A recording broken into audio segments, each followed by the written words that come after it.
Welcome to Troubling Access, Ableism and New Movements in Philosophy of Disability with Doctors Shelley Tremain, Johnathan Flowers, and PhD candidate Corrine Lajoie. My name is Nina Polovikova. I use pronouns she, her, and I'm Associate Professor in History at Athabasca University. I'll be moderating today's event with Priscilla McGreer, J-Series Graduate Research Assistant and Instructor at Norquest College and 2 adult further education centers. We make up the Justice Webinar and Speaker Series, or J-Series, along with Dr. Susan McCullough, Assistant Professor in Philosophy, and Dr. Tobias Wiggins, Assistant Professor in Women and Gender Studies. The J-Series hosts online events with scholars who address topics pertaining to social and transformative justice, anti-oppression, and equity. The primary goal of the J-Series is to increase capacities for justice, broadly conceived throughout our community's research initiatives and teaching praxis.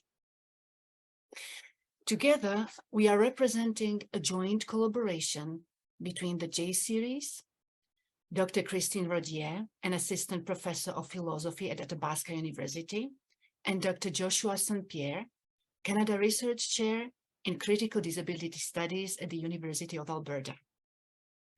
Dr. St. Pierre's research seeks to make interventions on both theoretical and practical fronts. His work is part of the growing subfield of disfluency studies, and by opening up theoretical space within critical disability studies for an analysis of communication that is informed by the perspectives of disabled communicators, he invites critical disability studies to consider the political and ethical dimensions of communication breakdown. We are joined by our ASL interpreters, Debbie Courtney Tobin and Heather Crane, who will be available on screen for this presentation. We would like to ask our speakers and respondents to be mindful of translators' task and not to speak too quickly. Please try to use your normal speaking pace. Do not try to speak slowly. This actually increases the difficulty. Please try to be mindful when increasing speed. Thank you for your understanding. If you require assistance accessing the interpretation or have specific accessibility needs, please reach out directly to Dr. Tobias Wiggins through the Zoom chat function. So we would like to extend our gratitude for the support of Athabasca's Faculty of Humanities and Social Science, without which these events could not take place. We are also deeply thankful for our foundational conversations with Maria Campbell, Priscilla Cambeau, and Ivy Lalonde of Saskatchewan, the Indigenous Center at Athabasca University. The visions and actions outlined in the Saskatchewan Plan drives our commitment to sharing Indigenous knowledge in respectful, responsive, reflective, and reciprocal ways. I also want to extend a special thank you to the Rake Center for Architecture's Global Studios for their technical support. So a few housekeeping comments. We would like to kindly ask participants to turn their cameras off and mute themselves for this presentation. The live chat function is turned off for this event. So if you have questions for our speakers, please use the Q&A function. And I'd now like to welcome Dr. Hugh Notman, the Acting Dean of FHSS, to say a few opening words. Thank you very much, Priscilla, and thank you, everyone. As Priscilla said, my name is Hugh Notman. I'm normally the Associate Dean of Research and Learning in the Faculty of Humanities and Social Sciences, but today I'm here as Acting Dean on behalf of our Dean, Dr. Manajay Manani, who's on leave this week. It's my great pleasure to welcome all of you to today's installment of the FHSS J-Series, which got on here a little late. I'm not sure how much information. It sounds like Dr. Polivikova gave you a lot of information, but it's the short name that we've given to the Justice webinar and invited speaker series.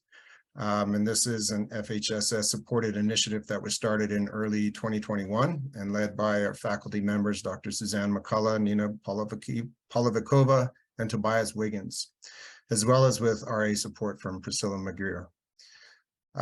So again, I'd like to thank the organizing committee, those 4 people I just mentioned, for their hard work and commitment to the series. And I really look forward to a stimulating and informative discussion this afternoon, and especially welcome to our speakers today. So thank you very much.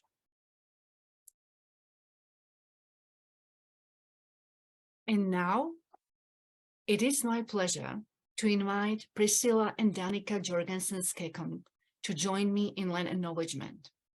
Danica is a queer-matic PhD student in political science at the University of Alberta and an RA working with Dr. St. Pierre.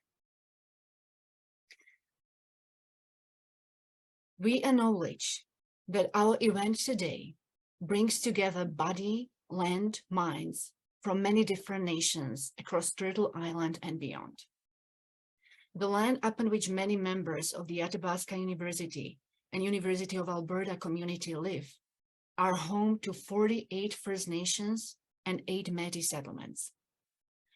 This land, which is also known as Alberta, Canada, is mostly covered by Treaties 6, 7, and 8, which include the traditional territories of the Nehiyaw, Dene, Anishinaabe, Saulteaux, Nakota Sioux, Haudenosaunee, Inuit, Tsuut'ina, Stoney Dakota, which includes Chiniki Bearspaw and Wesley First Nations, and the Blackfoot Confederacy, which includes the Kainai, Piikani, and Siksika peoples.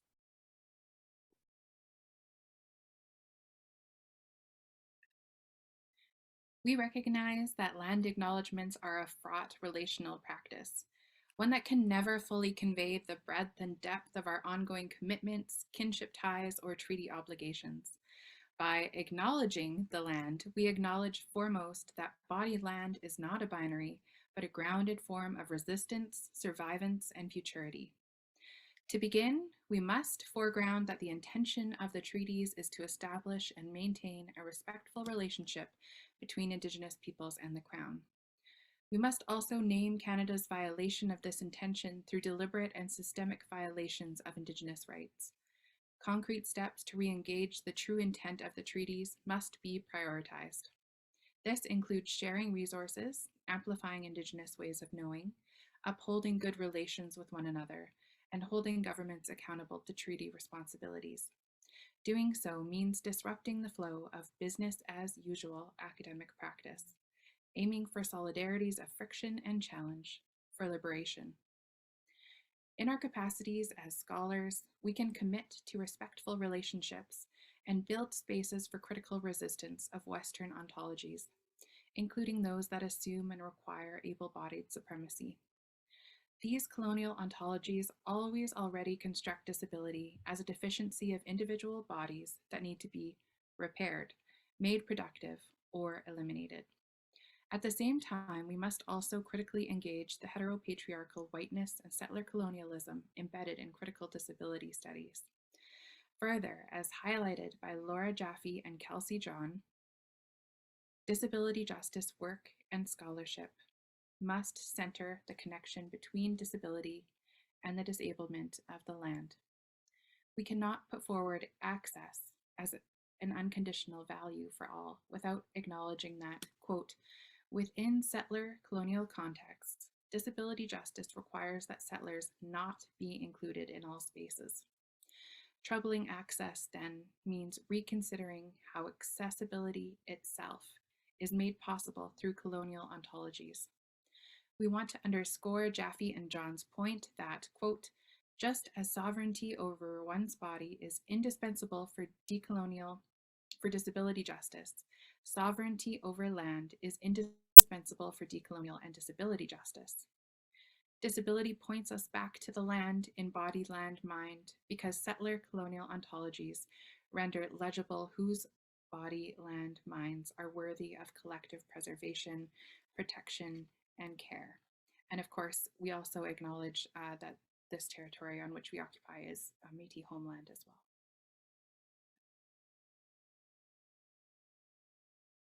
For decolonizing critical disability studies also requires careful engagement with the work of those whose lived experiences at the intersection of indigeneity and disability. In her performance art project, Finding Language, a word scavenger hunt, Lenape and Powetawami neurodiverse artist Vanessa Dion Fletcher illustrates how her neurodifferences in giving and receiving written language are dependent on the violent disappearance of her traditional Lenape oral language. Dion is asking how these words stuck in shut boxes in her body mind would be experienced in her language and through the experiences of her ancestors.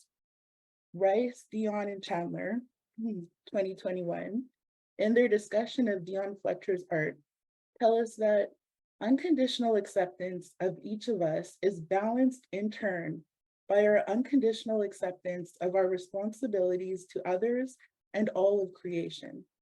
Dion Fletcher can only dream of this place as she and we live in a colonized world where the need to categorize, judge, and create hierarchies of value are ever present.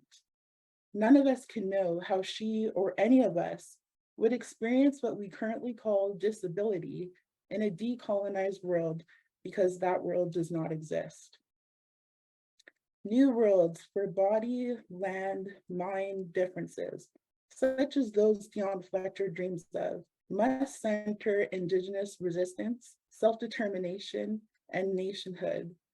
Many of us know that we are called to decolonize, but we must resist our ontological imposition that prefigures decolonial futures through a settler colonial notion of progress. To end our acknowledgement then, can we ask for a minute for settlers to reflect on how settler notions of progress have informed the ways in which we have imagined a decolonial future? How might accessibility also need to be reimagined?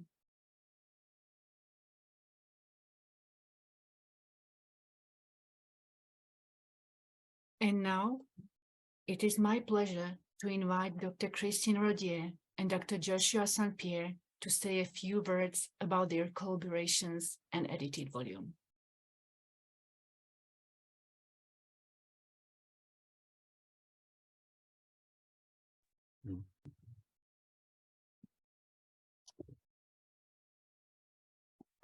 Hi, everybody. I don't have too much to say, sorry. So I just wanted to just kind of introduce kind of where this event first took root. So I work in Alberta at the U of A, but I also have lived in Alberta for all my life, besides a small sojourn in Saskatchewan. But I have no idea about the history of eugenics or let alone disability culture when I came here for grad school. As chance would have it, as these things happen, I found myself just in the middle of a vibrant feminist community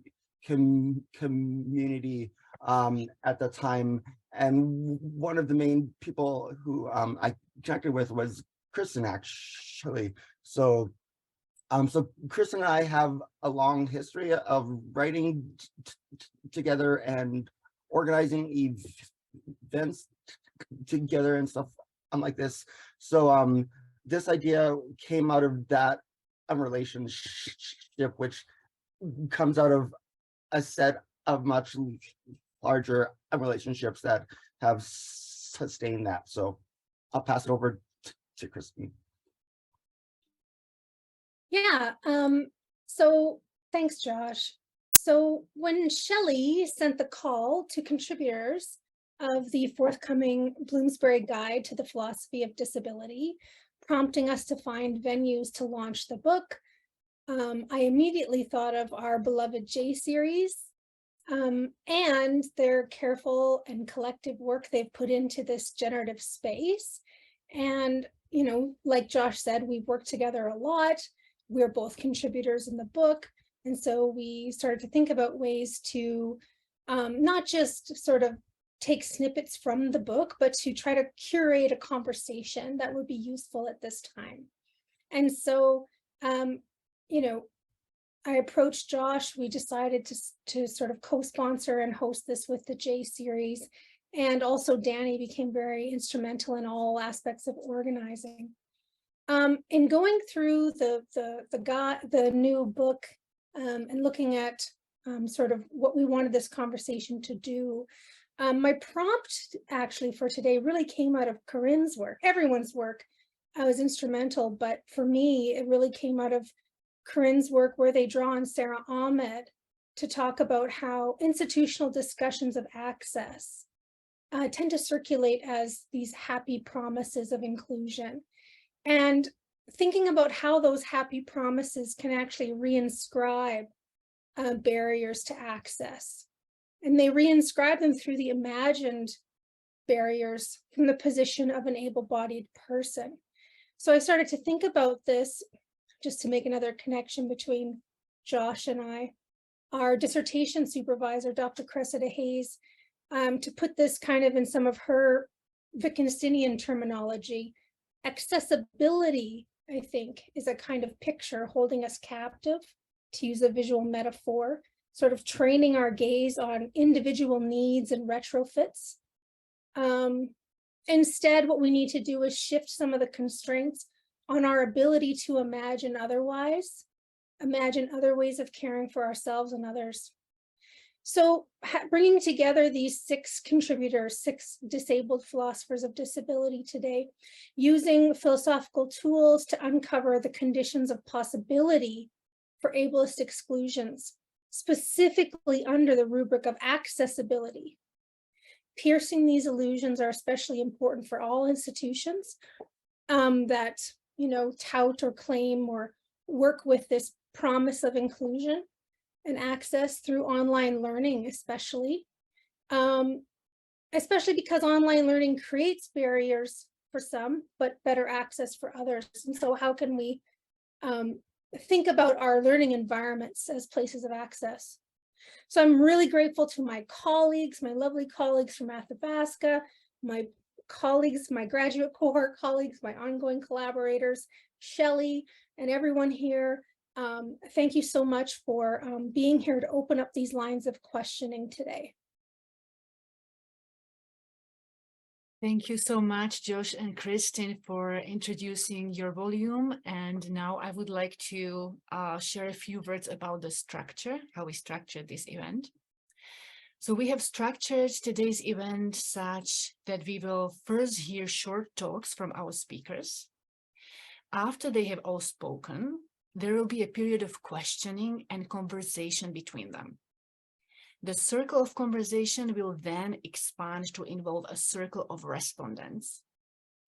And the respondents will pose questions that are informed by their reading of one of the speaker's texts.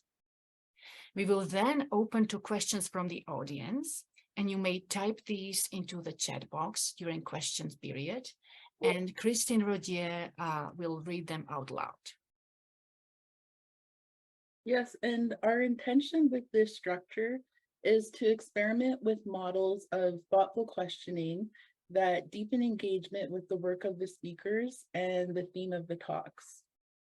We are very thankful to Maria Campbell, Priscilla Cambeau, and Ivy Lalonde at the Saskatchewan Center. We need to give them another thank you for the time they spent with us, imagining how to nurture more reciprocal relations in online spaces, and for sharing with us the idea of working with circles of speakers and respondents. We are grateful for the vision, ethics, and actions outlined in the New Saskatchewan Plan. It well articulates our commitment to move Indigenous knowledge into the mainstream of university culture. We'll turn it over to Josh to introduce the speakers. I now have the pleasure of introducing our incredible speakers. Dr. Shelley Tremain holds a PhD in philosophy from York University. She is one of the foremost philosophers of disability in Anglo-American philosophy. Her award-winning monograph, Foucault and Feminist Philosophy of Disability from 2017, opened a new field of philosophy of disability. She is the editor of the forthcoming the Bloomsbury Guide to the Philosophy of Disability.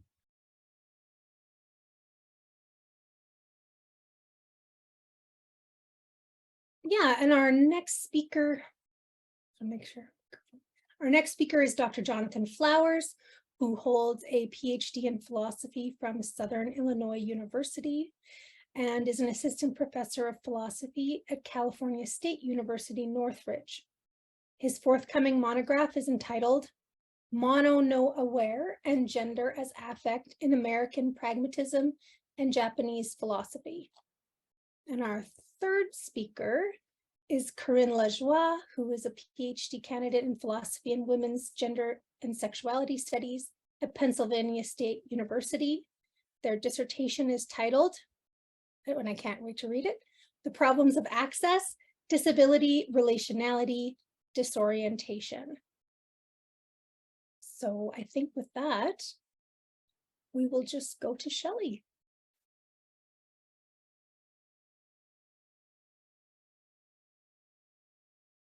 Thank you. I'm very grateful to Kristen Rodier, Joshua St. Pierre, Danica Jurgensen-Skakum, and everyone else involved for organizing this fabulous event. I also want to thank the interpreters who will be working with us today. It's such an honor and pleasure to be amongst so many disabled philosophers who are engaged in path-breaking work in philosophy of disability. I'm a white woman with short, graying, messy hair pulled back in a bandana. I'm wearing black plastic glasses, a black shirt, long dangly earrings, and a brace on my left arm, which you can't see. Behind me to my right, there's a clock on the wall and a curtain window through which light is entering the room. On my left above me, there is a ceiling fan.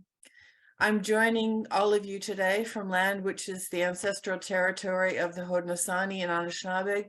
The territory was the subject of the Dish with One Spoon Wampum Belt Covenant, an agreement between the Iroquois Confederacy and the Ojibwe and allied nations around the Great Lakes. As a settler, I want to convey my respect for and solidarity with Indigenous peoples of Turtle Island and other colonized settler states who, for thousands of years, have held sacred the land, water, air, and sky, as well as their inhabitants, and who for centuries have protected them from the ravages of colonialism and expropriation. I'm the editor of the Bloomsbury Guide to Philosophy of Disability. I've struggled for years alone and with others to create spaces within philosophy for disabled philosophers, especially disabled philosophers of disability, and to identify and resist the mechanisms that produce our exclusion from the discipline and profession. In this presentation, I want to offer some observations about the troubles that we cause. And this is an excerpt based on an excerpt from my introduction to the collection. Mainstream non-disabled philosophy continues to operate under the guise of neutrality, rationality, and objectivity. Nevertheless, the discipline of philosophy and every other traditional discipline that constitutes the modern university, both implicitly and explicitly, advances certain ontologies, methodologies, and epistemologies, that is, certain political, social, economic, cultural, and institutional mechanisms condition philosophy and every other discipline of the modern university, even though conventional established disciplines such as philosophy continue to be represented and to variously represent themselves as value neutral, disinterested, detached, and impartial. Indeed, the purported neutrality, rationality, and objectivity, which is alleged to be foundational to philosophy, disguises the situated and interested nature of philosophical movements, approaches, and argumentative claims. Throughout the past several decades, and in the last several years especially, philosophers who are institutionally, politically, and socially subordinated have steadily challenged the cisgender and heteronormative whiteness and androcentrism of philosophy, persistently working to forge paths for the discipline that make it available to a wider range of constituencies who import an array of hitherto obscured and subjugated identities, perspectives, histories, and values into philosophical discourse and practice. For example, a number of feminist philosophy journals and societies have been created. Summer schools and institutes have proliferated that provide mentoring and other support to racialized, two-spirited LGBTQ+ and working class philosophy students. Professional philosophy associations increasingly fund projects that promote the interests of underrepresented philosophy faculty. And more philosophy conferences prioritize the contributions of members of underrepresented groups in philosophy while spotlighting marginalized areas of philosophical research. Despite resistance and outright hostility from certain corners of philosophy, furthermore, an increasing number of philosophy departments offer courses in feminist philosophy, philosophy of race, queer theory, and other areas of inquiry that defy previously accepted ideas about what counts as philosophy and who counts as a philosopher. These courses are designed to transform the discipline of philosophy by subverting the heterosexism, racism, Eurocentrism, homophobia, and transphobia embedded in the claims of mainstream philosophers, by critiquing the methods and foundational assumptions of Eurocentric Western philosophy along these lines, and by introducing alternative discourses, methodologies, and thinkers into the so-called canon of philosophy. Some philosophers now deliberately utilize the aforementioned areas of inquiry to redress the androcentrism, Eurocentrism, and whiteness of the discipline of philosophy, as well as to ameliorate the historical underrepresentation of some groups of philosophers within their own respective departments and the profession of philosophy more generally.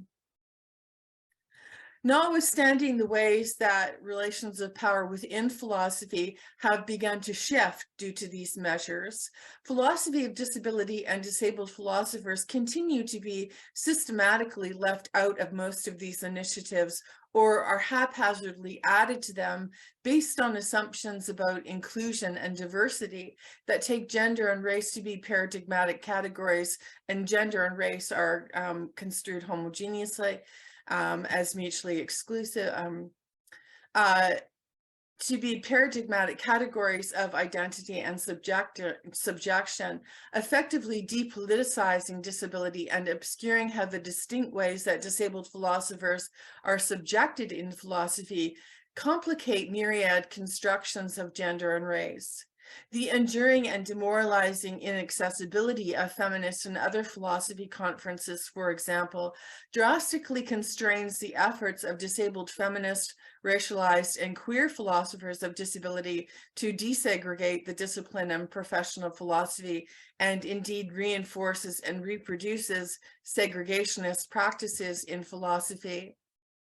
One of the features that philosophy of disability has in common with philosophy of gender and philosophy of race, as well as with other oppositional and counter discourses in university, is a central reliance on the tools of social constructionism and hence an implicit critique of essentialism. Although philosophers of disability may disagree with each other about what disability is, as well as how and the extent to which disability is socially constructed, assumptions about the social constitution of disability more or less lie at the heart of philosophy of disability. That is, regardless of how much practitioners of this relatively recent subfield of philosophical inquiry otherwise disagree with each other, they concur with each other that disability is not a natural state of affairs that exists apart from historically contingent relations of social power. Rather, philosophers of disability provide insights that talk back to the dominant conceptualization of disability that is constitutive of bioethics, cognitive science, and mainstream political philosophy and ethics especially, according to which disability is a natural, i.e. prediscursive, deficit, personal misfortune, or pathology that inevitably leads to the social, economic, and political disadvantages that disabled people confront. Indeed, the questions that mainstream philosophers have asked about disability rely on a cluster of assumptions that take for granted the metaphysical status and epistemological character of disability, casting it as a self-evident and hence philosophically uninteresting designation that science and medicine can accurately represent. On the terms of this cluster of assumptions, disability is a transcultural and transhistorical disadvantage, an objective human defect, that is, a non-accidental biological human property, attribute, or characteristic that ought to be prevented, corrected, eliminated, or cured. Insofar as practitioners of the Euro-American philosophical tradition have, with few exceptions, cast disability as a natural, negative, and inert state of affairs in this way, they have largely removed disability from the realm of philosophical inquiry, precluding it from serious scrutiny and keeping at bay philosophical debate and questioning about its epistemological, ethical, ontological, and political status. The publication of the Bloomsbury Guide to Philosophy of Disability will undermine prevailing elements of philosophy that naturalize and medicalize disability, regardless of whether they congeal and manifest in mainstream philosophy or in underrepresented oppositional philosophies, by introducing a substantial corpus of philosophical work designed both to subvert the adverse arguments about disability that philosophers articulate and to destabilize the hostile socio-cultural discourses about disability from which philosophy draws.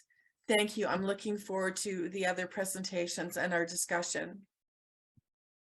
Thank you so much, Dr. Tremain, for your thoughts on how philosophy of disability and disabled philosophers are systematically left out and how we need to situate disability in historical context of social power. And now we will hear from Dr. Johnathan Flowers, and his talk is on algorithms as ableist orientation devices, the technosocial inheritance of colonialism and ableism. Dr. Flowers, the floor is yours. Thank you very much. I have organized this excerpt from my chapter in the Bloomsbury volume in response to the questions posed for this session. So to the first question, who are we building worlds of access for? In the context of disability, as it relates to algorithmic technologies, it is most certainly not disabled people. To explain this, I want to start with Langdon Winner's two perspectives on technology. Winner's first perspective, flexible political technologies, indicates how technology can be designed and organized to establish and maintain systems of power and authority. On this view, the social contexts of the technology are extended through the organization of the technology and its intended purposes. Flexible technologies and their social consequences cannot be understood apart from the individuals and structures involved in their design. Winner's second perspective, inflexible political technologies are tied to institutionalized structures of power and authority that drive decisions on what kinds of technologies are produced and adopted. On this view, the social consequences of a technology cannot be divorced from the politics of the decisions involved in developing, deploying, and adopting a technology. To adopt a technology is therefore to adopt a social and cultural organization that conditions how human relations are formed and maintained. Now, technologies also orient individuals in line with histories that precede their development. One of these histories is the history of ableism as made manifest in inaccessible spaces. On this view, inaccessibility isn't just an accident of a world organized around ability. It is the naturalization of a history of assumptions about who should be able to access public spaces and who should not, about who will use public spaces and who will not.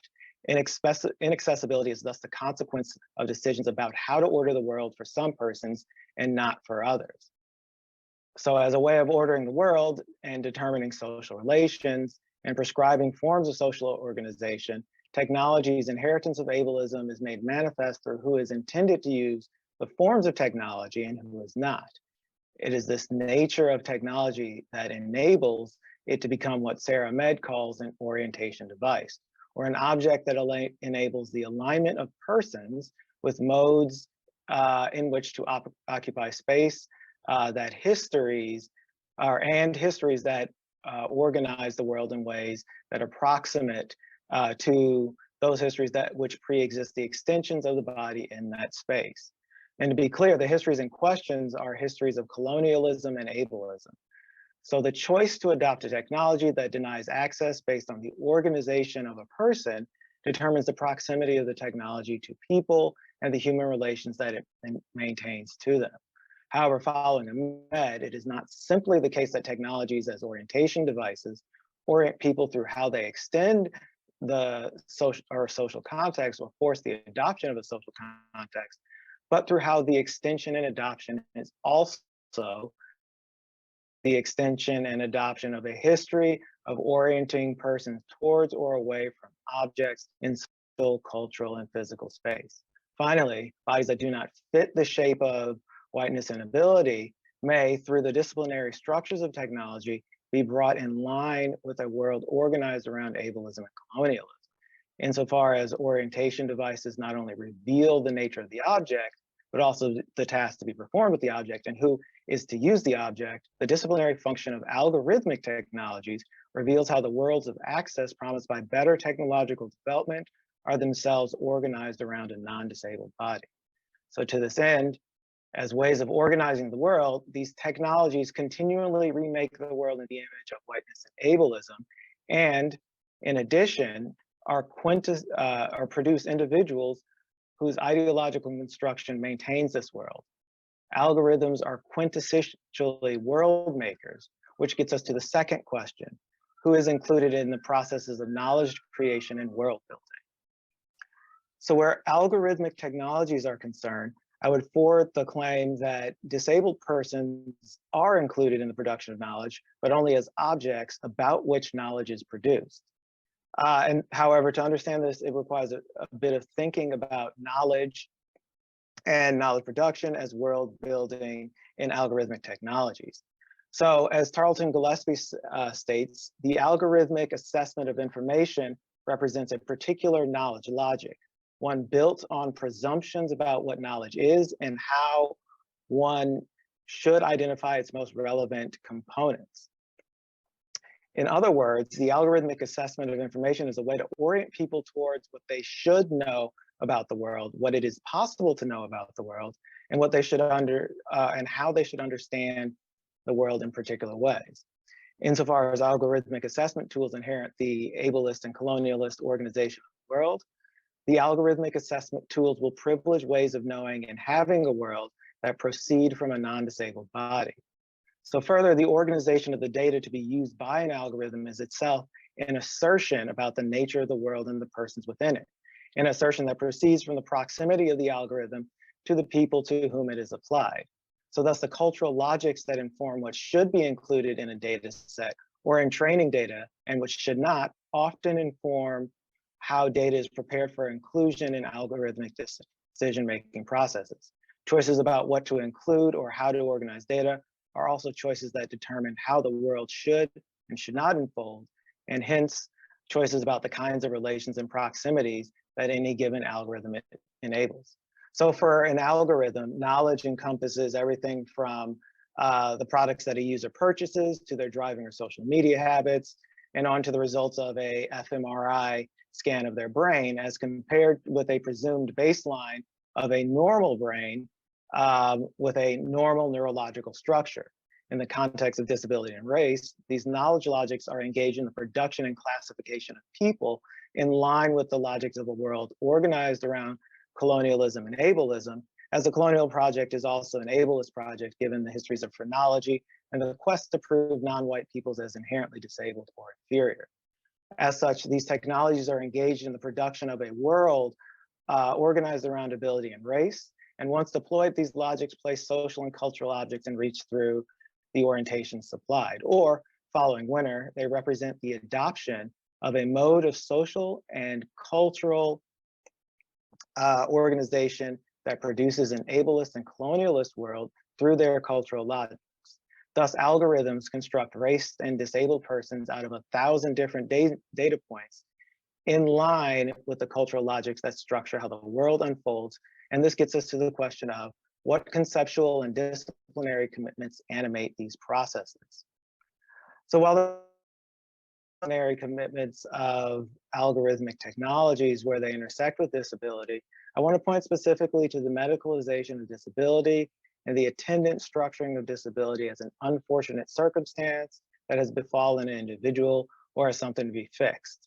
As medicalization entails the orientation of the disabled person as a problem to be fixed, as somebody who possesses a malfunctioning natural capacity, algorithms trained according to a medicalized understanding of the disabled person will limit the capacity of any given disabled person to articulate their lived experience with disability.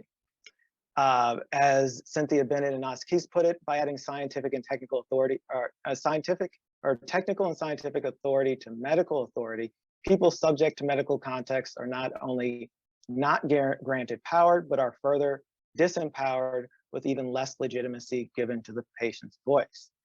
So further, medicalization gives rise to biomedicalization, which is the increasingly complex ways that medicalization is both extended and reconstituted through technoscientific forms. And this increasingly determines access to housing, employment, education, and healthcare treatments in the service of ordering relations based on the computational and cultural logics of an algorithm as an orientation device.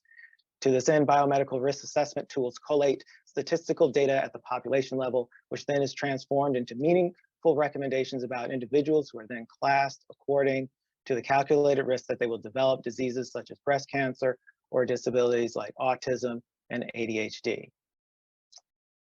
Thus, early detection and prediction platforms, which are promoted as an unqualified good, serve as a means with which to reorient the disabled body towards appropriate objects prior to its emergence into the world, so that the life that the disabled person leads will more closely align with a world organized ability. The medicalized direction and detection and prediction algorithm thereby imposes an orientation that places some object in reach through the ways in which it predetermines the nature of disabled life in advance of the arrival of any given disabled person. So insofar as these technologies serve to situate a disabled person in line with Joseph Sperando describes as an ideology of pity, while simultaneously presupposing a naturalized misfit, that is a natural inability of the disabled person to fit into the world due to their disability, these technologies retain the organization of the world around ability. Further, they act to obscure the power relations and politics of the technology that indeed make possible this world, as well as the conceptual and disciplinary commitments that animate algorithmic assessment technologies, disability detection algorithms, and other forms of biomedical technology. And it is through these commitments that these technologies will be continue to be tied to ableism and colonialism. Thank you. Thank you so much, Dr. Flowers, for your insightful talk and for reflecting on how inflexible political technologies and algorithmic technologies condition human relations and determine who will have an access to public spaces and who not. And now it is my pleasure to invite PhD candidate Corrine Lajoie. Corrine will be talking today on access problems toward a relational model. Corrine, the floor is yours. Thank you so much. Good afternoon, evening, everyone. My name is Corrine. I am a white femme-presenting person with short, dark bangs. I'm wearing a gray shirt and I'm sitting in my office. I have some posters behind me, including a poster that says F-U-C-K work. So I will be talking today about my chapter for the Bloomsbury Guide to Philosophy of Disability, as well as giving kind of an outline about my research. So thank you to the organizers and interpreters who are making this event possible, and a big thank you in particular to Shelley Tremain for her work putting together the Bloomsbury Guide to Philosophy of Disability. So I'm speaking to you today from Penn State in State College, Pennsylvania. As a land-grant university, Penn State has profited and continues to profit from the transfer, purchase, and appropriation of land from over 100 tribal nations and bands following the Morrill Act of 1862. So as I mentioned, for my presentation today, I'm going to offer an overview of my research on access. This overview is going to touch on some questions and themes which are at the heart of the chapter I wrote for the volume, a chapter in which I examine how the language of access and inclusion is deployed institutionally in higher education settings. So accessibility is increasingly framed as synonymous with modern democratic ideals of equity, diversity, and inclusion. The provision of access is tasked with overturning the historical exclusion of disabled people from all spheres of public life. Unless doing so would generate undue hardship, public and private entities, such as universities, are expected to conform to accessibility standards by providing reasonable accommodations to disabled people. This widely embraced view posits accessibility as a necessary condition for the inclusion of disabled people in society. While appealing at first glance, my work argues that this picture of access belies deeper issues. To begin, although in the past 30 years, significant advancements have been made in civil rights legislation that protects disabled people against discrimination, disabled people, and especially multiply marginalized disabled people, continue to face systemic discrimination and disenfranchisement. Furthermore, the experiential knowledge and priorities of disabled people still largely take a backseat to the authority of policymakers, state departments, and administrators in determining what disabled people need and what access entails. Finally, and this is a point that I make in the chapter, the mere inclusion of disabled people in mainstream spaces and institutions does not in itself transform the status quo.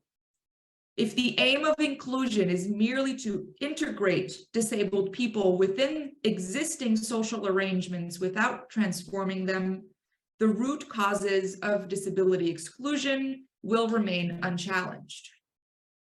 In the post-Americans with Disabilities Act era in the United States, though Canada also has similar legislation, access is conflated with the minimal provision of mandated accommodations.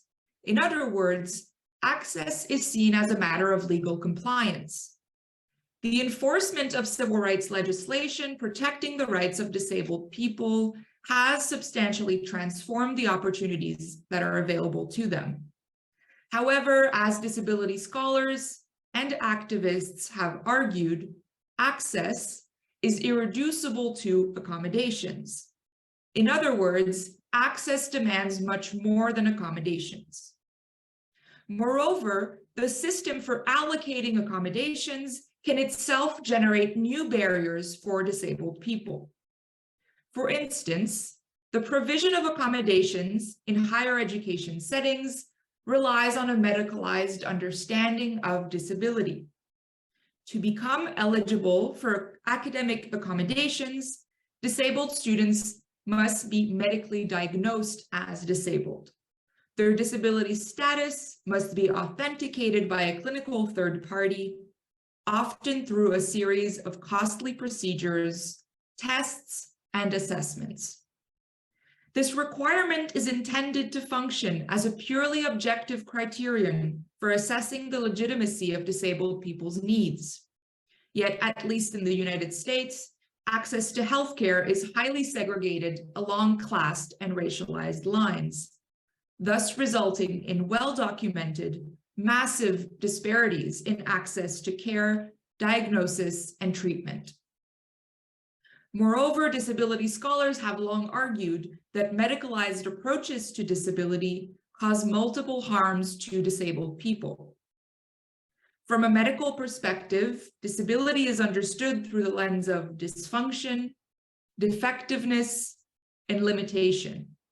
Very simply, disability is perceived as something wrong with a person.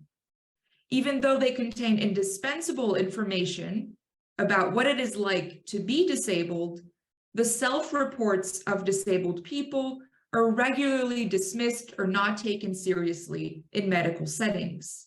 And this is particularly the case for disabled people who also experience racism, sexism, fat phobia, transphobia, and classism in healthcare settings.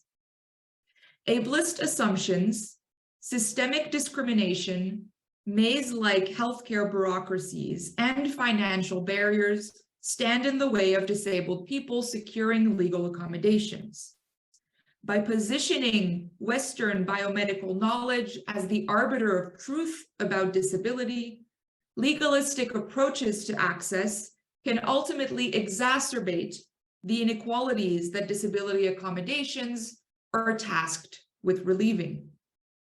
These problems are concerning, and they have concrete negative effects on the lives of disabled people. We must change how we think about access. Building on recent interventions in feminist care and relational ethics, my work seeks to develop a novel approach to access rooted in the ethical significance of relationality. A relational approach to ethics begins with the recognition that our lives are concretely embedded in chosen and unchosen relationships structured by asymmetries of power. These relationships generate obligations and responsibilities. My inquiry into the question of access is thus guided by the following set of questions. How are relationships structured such that some people are viewed as needing access and others are not? Do questions of access reveal relational obligations and responsibilities for building a more accessible world? If so, how are such obligations and responsibilities distributed? How can we meet the genuine needs of disabled people while preserving the dignity and affirming the agency of all persons engaged? Lastly, what unique insights does a reconceptualization of access contribute to ethical thought, and especially to our understanding of key ethical concepts like care, need, dependency, and reciprocity? Making sense of the ethical stakes of access is crucial for building a world that recognizes and affirms the value of disability and of disabled lives. In the wake of a global pandemic that has magnified patterns of medical violence and systemic discrimination against disabled people, as well as created new disabled populations worldwide, the task of building this world is both urgent and necessary. Thank you. Thank you so much, Corrine, for your reflection on how medical model of disability stigmatizes, causes harm, and systemic discrimination, and also for your effort to center access as an ethical question rather than an individual problem. I would like to thank to all of our presenters. And now, before we proceed to conversation between three of you, we would like to announce a short health break. And we will resume at 3:05. So it will be roughly 9 minutes of the health break for everyone. Please don't forget to join us at 3:05. Welcome back, everyone.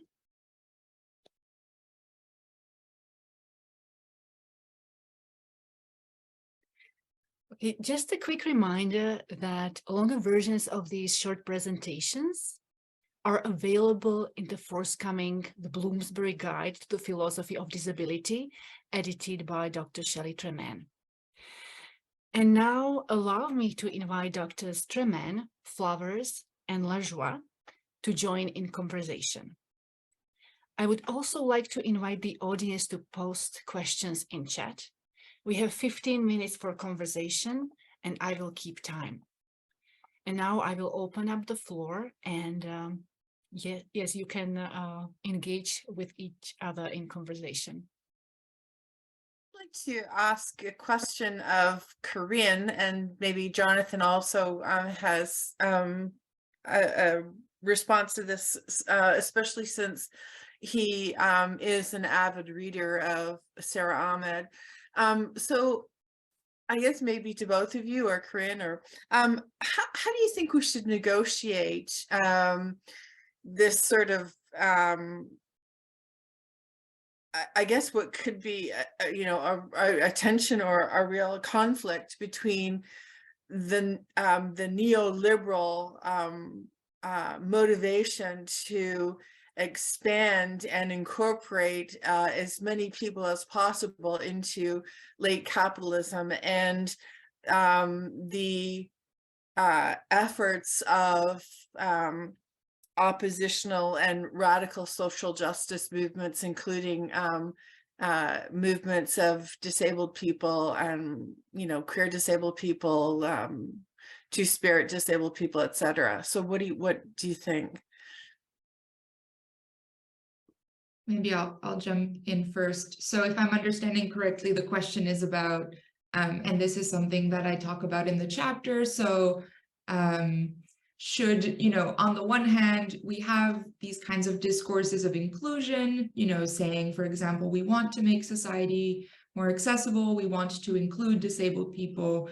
And on the other hand, there's this kind of suspicion coming from some corners of, for example, disability activism or disability scholarship saying, yes, inclusion in itself seems to be a good thing, but a lot of times the spaces or the worlds that we're included in end up being, end up still being worlds that assume non-disability as the norm, right? And so on the one hand, we have this kind of what I talk about in the chapter as a promise, using the language of Sarah Ahmed, right? There's this kind of shiny veneer of inclusion. There is so much kind of enthusiasm coming from, institutions, for example, when they talk about inclusion. And on the other hand, we have people whose kind of firsthand experiences of being, quote unquote, included are not, are actually quite terrible, right? So I think that what I'm trying to point to in the chapter and in some parts of my work is this kind of gap between, as Sarah Ahmed would say, Ahmed is A-H-M-E-D. So as Sarah Ahmed would say, this gap between what institutions are saying they want to do and what they actually do, right? And I think that, again, to repeat, this gap is always experienced firsthand by those people who are told, we're opening the doors, we want to include you. But I think that just giving these kinds of empty promises about inclusion doesn't say a lot about what it's going to be like in the room once you get included. So I guess I'm just kind of reiterating the tension that you're talking about. I think for me, I kind of adopt the approach of just kind of suspending judgment about whether or not I want to be enthused by these promises and examining what it's actually like for the people that get included or that get access. Do they actually feel like they're getting access? Do they feel like they're getting good, reliable, adequate access that feels like access? Or are they getting what some people, some disability scholars might call ableist access, right? So access that is demeaning, access that is inadequate, access that is unreliable. Yeah, so I'll stop there and let you jump in, Johnathan. Tokenistic. I'll just add Sorry, I was just adding tokenistic. That's fair. Well, that's actually it kind of slides into my perspective here, at least if I'm looking at this from a perspective of, say, algorithmic technologies. Many of the points of algorithmic technologies, particularly early detection ones, are to ensure folks follow a line that promises a particular kind of happiness, as Corrine articulated. But one of the things that these technologies also presuppose is that much of this happiness comes from being a good, productive worker. And so things like autism detection algorithms or other such platforms are fundamentally intended to detect impediments, or what a neoliberal structure views as an impediment to a person becoming a happy worker. And indeed, many autism detection algorithms have the intention of detecting autism on the basis that autistic persons are better at some kinds of technical tasks, coding, for example. It's formed from someone who is, quote, a drain on society to somebody who actively contributes to the neoliberal order. And so insofar as we're thinking about inclusion, technosocial inclusion, at least for disabled folks, without the option to opt out is always a bad thing, because social inclusion never decenters the context that led to exclusion in the first place. It's merely providing a technological means whereby someone can be included into a structure that has actively harmed them. So I don't think there's any way to resolve that tension, which is kind of pessimistic, because there are, if imagined otherwise, good ways that one could use some forms of algorithmic technologies. Maybe this is what you mentioned about work, Johnathan, is making me think of another kind of entry point into this, is looking at how access was distributed and deployed kind of at the height of the pandemic. So how when it came to making workplaces more accessible, a lot of people who had previously fought for accessibility in the workplace and who had been denied that kind of accessibility were now being offered certain forms of access, because that simply made them more productive and allowed things to kind of keep going as usual, even in a time of crisis. So I think that whenever we're thinking about access and inclusion, as we're discussing, it's always interesting and important to think about how access is more and more being kind of weaponized and instrumentalized by capitalism. And so it's kind of, I feel like it's always this kind of looming in the background always. I think about this also as related to how, for example, discourses about care have been instrumentalized by capitalism. I think that access is kind of a new buzzword that we're going to hear a lot more about. and that is going to be kind of weaponized to exacerbate existing inequalities in the future. Yeah, it's kind of ironic that you mention access in the context of COVID-19, because I wrote a paper for a edited, a special edition of the International Journal of, Shelley, correct me, is it diversity studies or? Critical diversity studies, the yeah, one that International you, Journal, yeah. International Journal of yeah, Critical Diversity Studies, yeah. And it was a special issue on, it was, the theme of the issue was philosophies of disability and the global pandemic.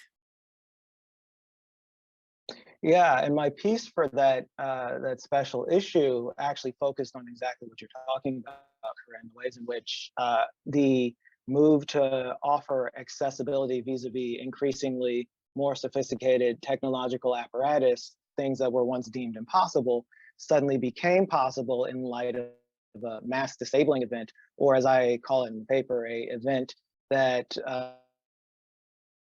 subjects from inheriting a world that was familiar to them, right? So COVID-19 rendered all spaces inaccessible, and in many cases still does.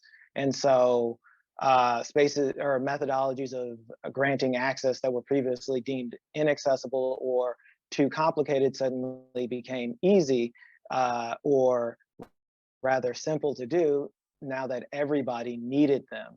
And so, yeah, this is one way of instrumentalizing these kinds of things. It's kind of interesting because one of the things that I said in the paper is that once there is a collective decision that these spaces are no longer inaccessible, the previous accessibility gains will vanish. And this is kind of what we've been seeing both in higher education institutions and institutions broadly.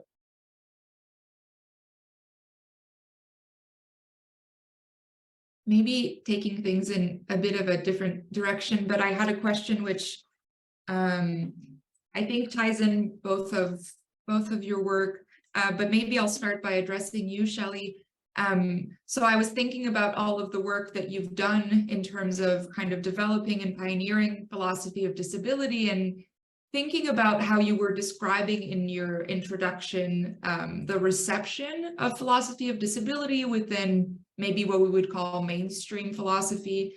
It seems to me that what you've done and what philosophy of disability is doing is, challenging and exposing, let's say, ableist discourses within philosophy, but also challenging how ableism is kind of built into philosophy itself, right? And how inaccessibility is also built into philosophy itself as a kind of, as an intellectual practice, but also as a kind of institutional world. So, and it seems, so Johnathan, not in this article about algorithms, but I'm thinking about another piece, the recent piece of yours, which came out, in which you talk about kind of cultures of smartness within philosophy. So I guess I'm kind of inviting us to look at how inaccessibility operates within philosophy itself. Yeah, as a kind of discipline that we participate in.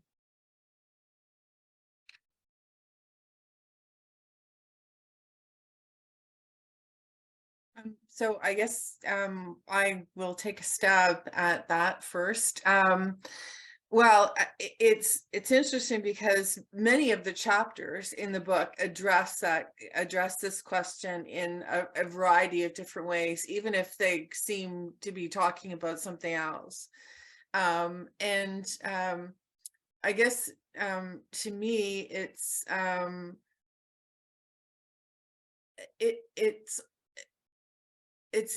to me, it's in that question is inextricable from or a response to it is inextricable from thinking about how thinking about the indifference of philosophers to the exclusion of disabled philosophers. because, you know, the issues that we raise about the inaccessibility of philosophy itself aren't taken seriously in the ways that we want them to, and the ways that seem quite evident to us. And that has to, that, you know, that can be from a number of in a number of directions. Say, you know what counts as rationality, who produces it, you know, and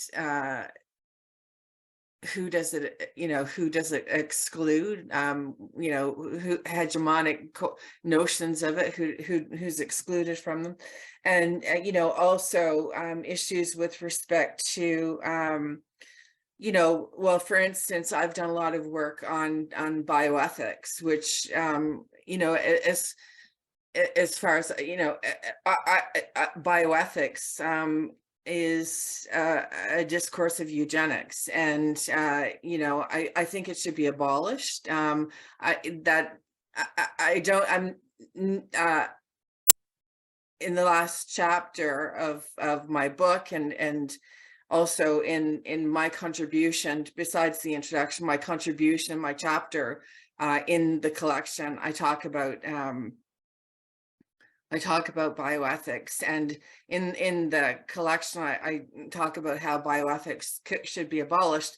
And you know, the reception to that sort of claim is that, well, this is absurd. I mean, we can't have, you know, bioethics is a necessary part of philosophy. And you know, I'm saying, well, like, why? I mean, if we can imagine a civic future, or you know, if we can imagine a future for society without prisons and police, we can surely imagine an intellectual and professional culture for philosophy without bioethics.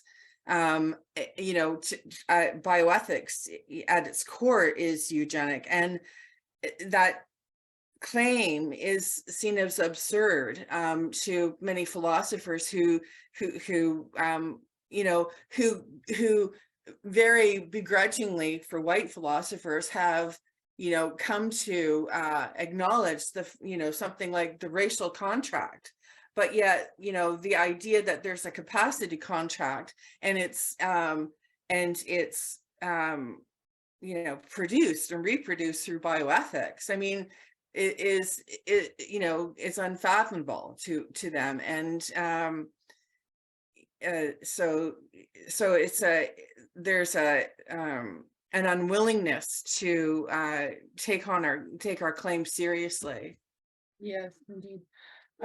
Thanks so much, Shelley and Johnathan and Corrine, for that very enriching conversation. So at this point now, we'd like to include our respondents, starting with Dr. Josh St. Pierre, who is the Canada Research Chair, Tier 2 in Critical Disability Studies, and an Assistant Professor of Political Science at the University of Alberta. Joshua, you have some questions or responses for Shelley? Doctor? I do, yes, thank you.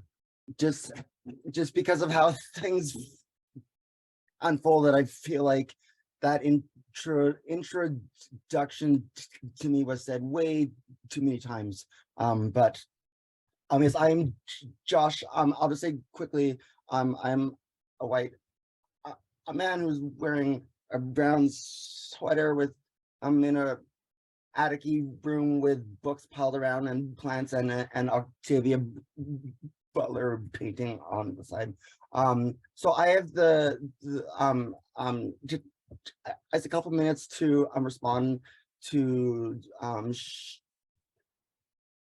Shelley's presentation, and I actually want to just ask a question about a phrase that was up at the top of your presentation. You said that you want to offer some observations about the trouble that we cause, and I was struck by this phrase, be because the trouble that we cause in making conceptual and physical space for disabled people within both collective and institutionalized practices of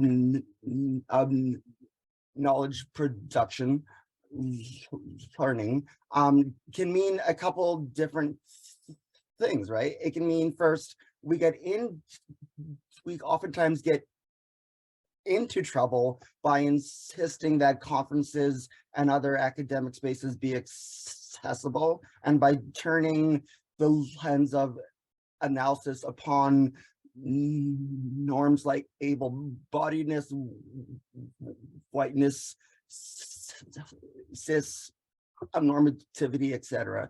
But we also cause trouble as in the sense of stirring up or disturbing things, right, in that act.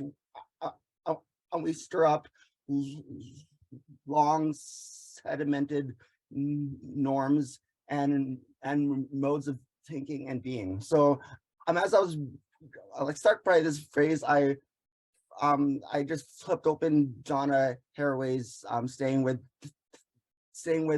the trouble, and there's just one quote that is framing my question for you. So the quote is, our task is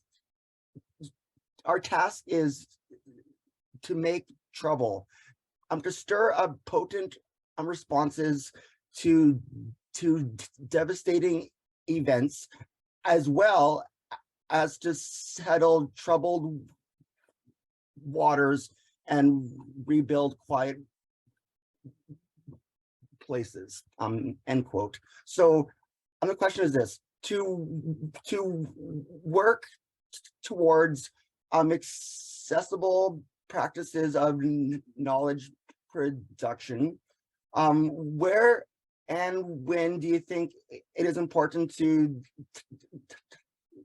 direct and invest collective energies in stirring up potent responses?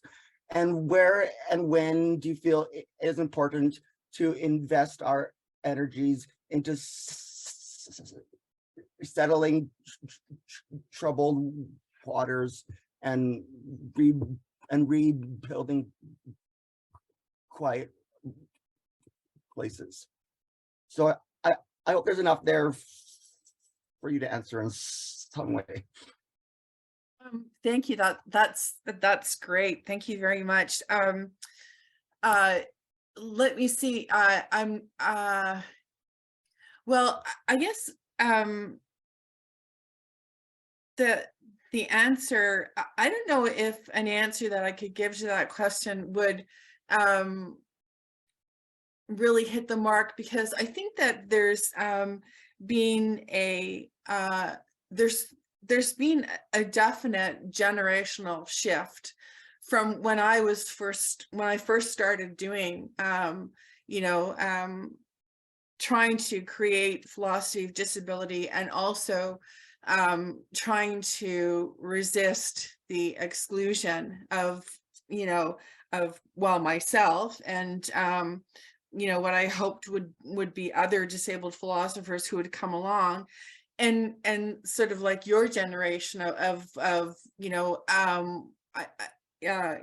what kind of resistance is possible. So there's been a shift, and I think that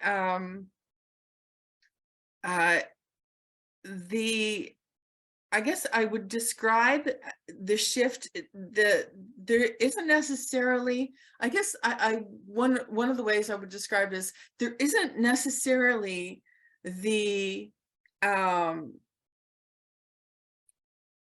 despite the fact that things have changed, they haven't changed necessarily in tangible ways that are benefiting disabled philosophers. So for instance, there's more tolerance for objections.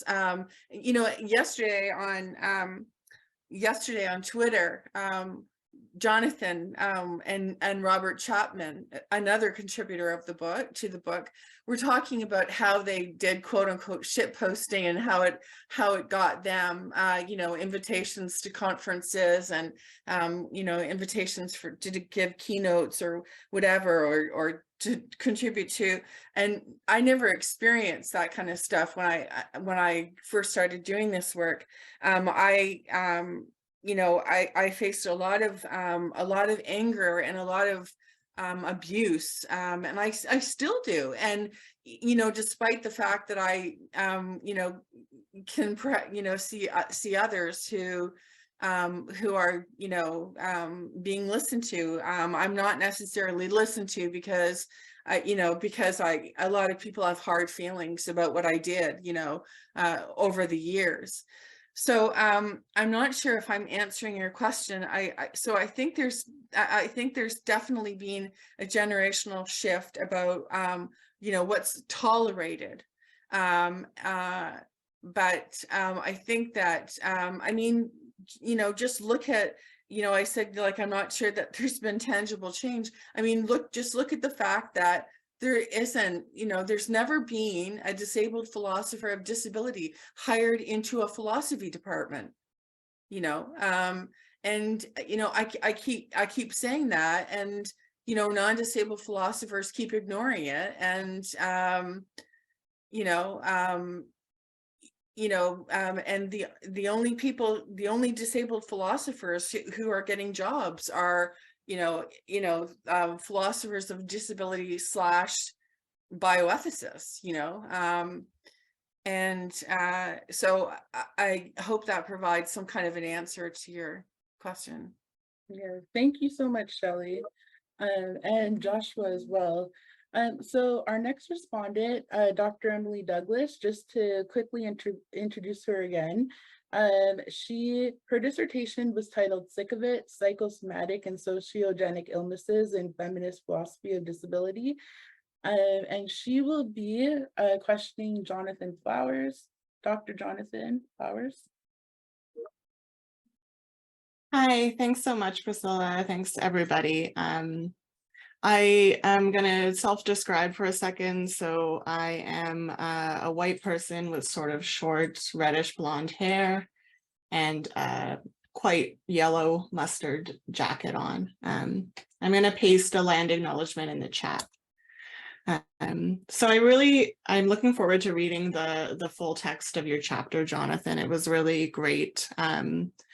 One of the things that really struck me was the discussion of disabled people as the object that algorithms orient us towards or against or away from, rather than as the people or body minds who are being oriented themselves. And at the end of your discussion with Corrine and Shelley, you sort of gestured that there might be ways to use algorithmic technologies in modes that don't reproduce the kind of racist, ableist, colonialist, sexist assumptions. So I'd just like to hear you talk a little bit more of that, because I admit I'm a little bit of a skeptic. I tend to say, well, let's not try to make these perfect anti-oppressive technologies, but I want to know what you think about this. Sure, right. So one of the things that I would say about, say, using a piece of technology in ways that, support disabled folks is, first you have to, so essentially if we think about algorithmic platforms, they're just sophisticated pattern recognition technologies, right? So a sophisticated pattern recognition technology can be used for a variety of applications. We just happen to use it in line with colonialist, racist, ableist logics. It does not have to be so. You can use something like a sophisticated pattern recognition program to aid in communication disorders, right? Or you can use it to aid in the kinds of captioning that we're experiencing right now. Actually, that's actually a pretty good example, because if we put the same amount of energy into, say, audio recognition and translation into visual text that we do into facial recognition for the purposes of carceral technologies, emotional detection, disability detection, we would probably have much better Zoom captions because the technologies are not fundamentally distinct from one another, right? You can also use particular kinds of, say, biometric technologies. In a previous talk, one of the things that I theorized about was, say, automated insulin pumps, right? That would perform the kinds of technological functions that one ordinarily would have to go all the way to a medical facility for, right? So if we think about the ways in which most of our technologies are deployed in line with carceral logics, and supplant those logics with something else, you can create technologies that will do things better, right? So biofeedback technologies that are often used for, well, actually, most of them have military applications, but a lot of these biofeedback technologies could be used to create better prostheses by, say, analyzing the points of contact between a prosthesis user and their prosthetic limb, right? Such that they have a prosthetic that fits them better. This is kind of technology that is used in things like race cars, right? And in some advanced motorcycles to detect throttle responses. There's no reason that same technology cannot be applied to prosthesis. So pretty much one of the things that I tried to highlight in that brief talk I gave was that the logics, the fundamental logics that animate these technologies are grounded in a world organized around colonialism, around ableism, as the two I don't think can ever be disentangled. And insofar as this is the case, the technologies will be continuous with and reproduce that world. So there's, in the chapter, I point out the ways in which language learning models learn associations of disability with, say, an unfortunate kind of situation through the ways that language is used to talk about disability, right? And this is a kind of a double-edged problem because on the one hand, it reflects the problematic ways in which mainstream society talks about disability. And on the other hand, it actually obscures the very real need for disabled folks to actually talk about how difficult our lives can be sometimes and find ways to work around that, to work with that. So, and this means that any large language model that is deployed as a automated sensor will flag, say, my complaints about my ADHD as problematic speech and thus prevent a like-minded community from saying, hey, have you tried X, Y, and Z, right? And so there, like that, for example, is one way that these kinds of logics animate technologies, right? But if we think otherwise about the logics, right? If we think differently about the ways that these logics animate the technologies, we can do potentially wonderful things with them. Yes. So that's generally my response. Like, and it's kind of hard to think about these technologies because our imaginations are so confined by the logics that animate them. Yes, very true. Thank you so much, Johnathan, for a wonderful answer to a great question, Emily. So lastly, we have Dr. Corrine Lajoie. She is an assistant professor of philosophy at Athabasca University, and she will be questioning Corrine. I'll let the two of you take it away. Hi, Corrine. So I really appreciated your presentation today and the chapter in the book.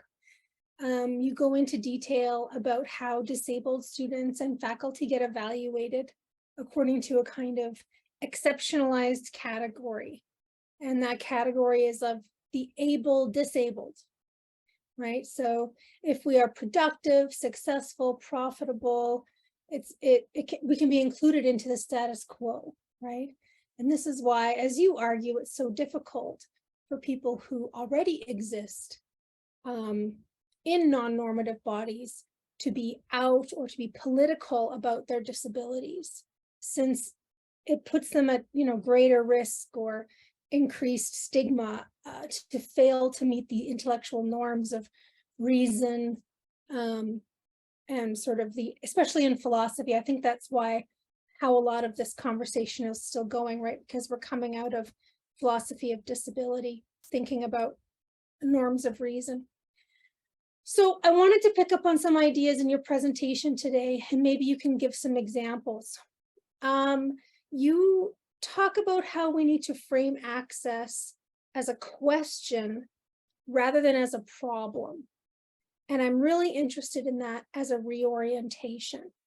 So how do you see approaching access as a problem as different than a question? And the second one is, I think, directly related, but I'm wondering how you would answer the first one to know. I'm wondering how you make relationality central in your critique of access. So how does changing the ethical approach to access benefit from relationality? I'm wondering how you set up this relationality, because relational dyads or networks tend to be between people of differential, power or subjection. Then this brings up the question of how we ethically relate across, differentially privileged positions. So those are my two questions there.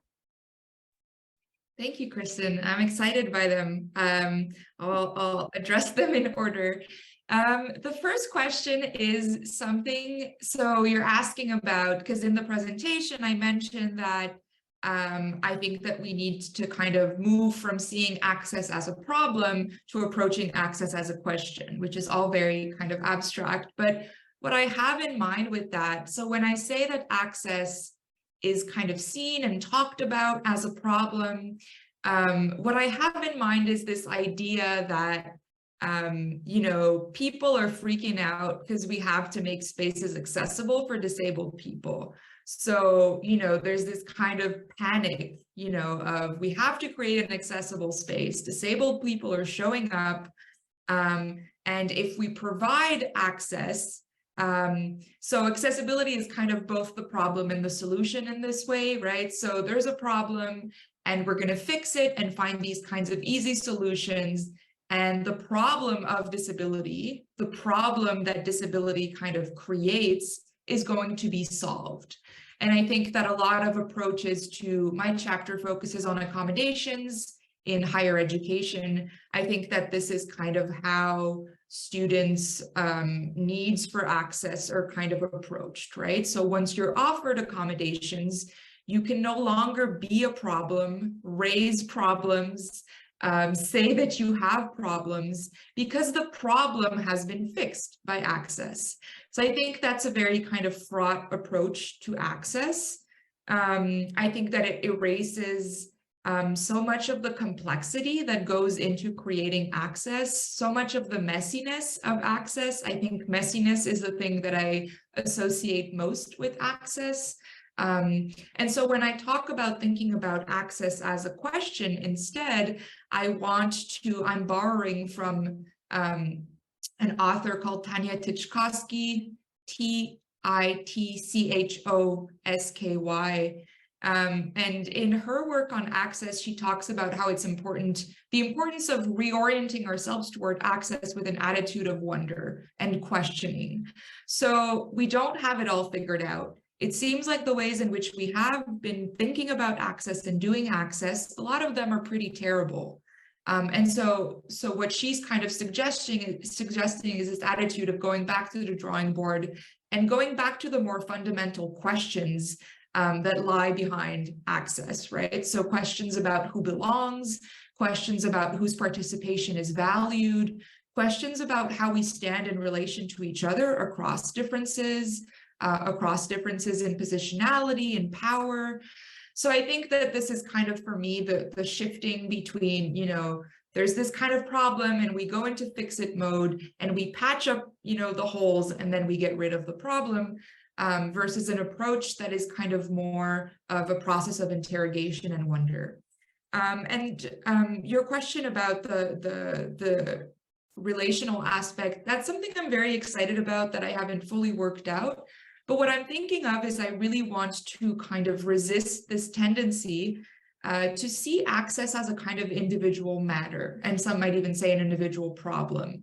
So again, when we reduce access to accommodations, we are treating access in a very individualized way, right? So again, in higher education, students have to bring their disability documentation to an office. They're then offered individual accommodations that they kind of transport with them everywhere they go.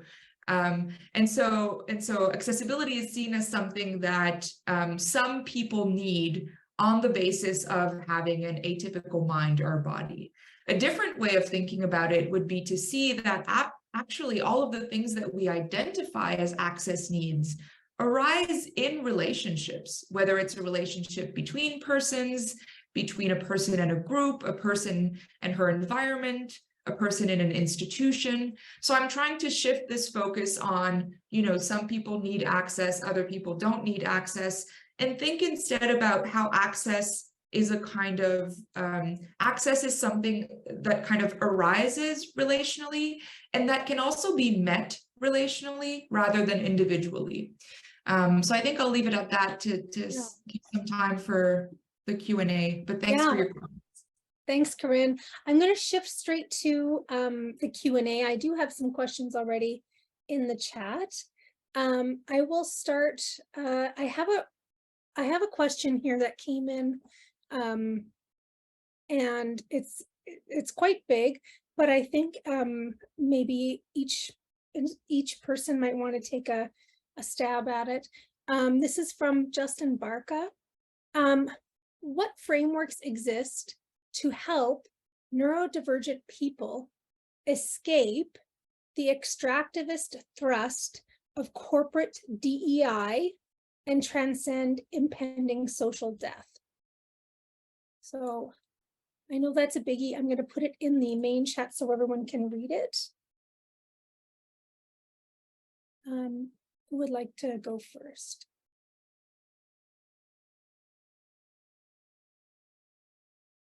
Shelley, Johnathan. I think I'm trying to figure out the question. I don't know if the person who asked would be able to give a little bit more. I'm trying to understand the part about the extractivist thrust. Corporate DEI, I'm assuming diversity, equity, and inclusion. But yeah. So maybe we could just respond to that, trying sort of navigating sort of corporate DEI strategies. So if we're thinking about it in that way, right? So Sarah Ahmed's actually kind of valuable about this, because when Ahmed talks about the nature of DEI work, she often describes the institution as the happy host, and insofar as the disabled person contributes their the diversity of their disability to the institution in the form of a return on the basically the privilege of being able to be in the institution, said disabled person is, you know, the subject of kind of extractivist type things. And so there's a tension there, because much of access is bound up with institutional, that is to say, the apparatuses that allow for inclusion are also the same apparatuses that engage in the kind of extractivist type of thing posed in the question. So one of the frameworks I would say might be a kind of abolition-esque framework, wherein the intention is to abolish the very structures of ableism that give rise to the need for and the potential for the kind of extractivist DEI kind of activities. The other framework I would say would be, again, drawing on Ahmed, her affinity of hammers, right? So enough people get together and say, this is not inclusion, we do not want to be included in this way. We refuse to comply with this mode of inclusion. You can interrupt the workings of the system. And insofar as DEI is a way of trying to institutionalize particular kinds of inclusion, one can refuse to participate. In a labor context, it's like withholding one's labor. Don't perform the DEI labor for them. Perform it for your community, which may often run at cross purposes with the institution.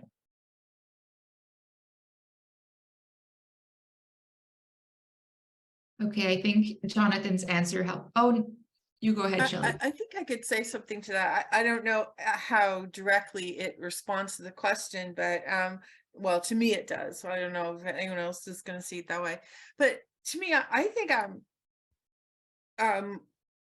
speaking to philosophy directly, I think what I see as a form of social death is the way that work on disability is used by some non-disabled philosophers. I'm thinking I think of it as a form of social death that you know, and philosophers, especially like with respect to autism, an increasing number of philosophers are including on their syllabi 1 or 2 articles about disability, you know, especially cognitive scientists talking about autism, or they're, you know, they want a disabled philosopher of disability to speak, or a disabled, you know, bioethicist to speak at their conference, but they don't want to hire us. You know, to me, that's a form of social death. You know, it's you know, and I see, I had a really bad experience last summer, and again, you know, it carried over into this year, in which a senior non-disabled feminist philosopher was putting together a website with or a database of you know, inclusive articles, and this philosopher's graduate students contacted me a couple of summers ago to give recommendations, and I said, well, you know, I'm like unemployed, you know, I don't get paid for this. I didn't say it like that, but it's a sort of like, you know, so there's like, you've been hired by this person who's getting a lot of funding to do research for this person, and you're asking me to do the research, and I'm not getting paid at all. You know, that's you know, and the way it ended up was that I just didn't participate, and they were quite angry at me. But so there's a form of social death, because it's like, I'm, you know, I'm not getting credit for, you know, I wouldn't have gotten any credit for doing this research for them. And you know, and yet this was supposed to be you know, a project to increase the inclusion and diversity of philosophy. So anyway, I think that the way that neurodivergent and other disabled philosophers get exploited is a form of social death if it doesn't you know, benefit us in any way.